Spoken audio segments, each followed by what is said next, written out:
C'est le petit dernier du Césalier. Ibet est un panda roux, une espèce assez rare. Il vient de rejoindre le parc animalier d'Auvergne, situé à Ardes-sur-Couze. Ibet va y retrouver une femelle déjà sur place. L'objectif est de protéger, de préserver cette espèce plutôt rare. Fabien Gandillon et René Thévenot.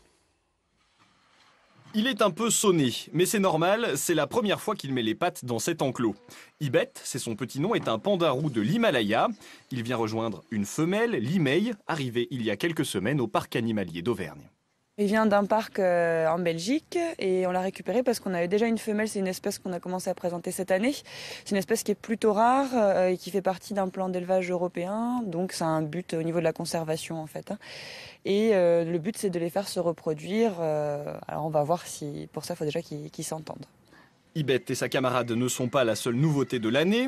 Les coatis ont un nouvel enclos. Une femelle lynx est arrivée il y a 15 jours. Et puis le parc vient de recevoir un cerf de Thorold, une espèce rare venue des hauts plateaux tibétains. Ce cerf-là fait partie d'un programme d'élevage européen, donc ce qu'on appelle un EEP. Donc c'est quelque chose qui est géré par un coordinateur en fait. Donc le coordinateur, il va recenser tous les individus de cette espèce-là, et c'est lui qui va participer aux échanges entre les parcs et qui va nous dire tel individu doit se reproduire avec tel autre individu. Donc comme c'est une espèce qui est menacée, on va ainsi la sauvegarder. Cette logique de sauvegarde va continuer à guider le parc dans la constitution de ses collections. Quant à Ibet et l'Imei, les premiers contacts ont été un peu difficiles. Il leur faudra sans doute quelques jours pour s'apprivoiser l'un l'autre.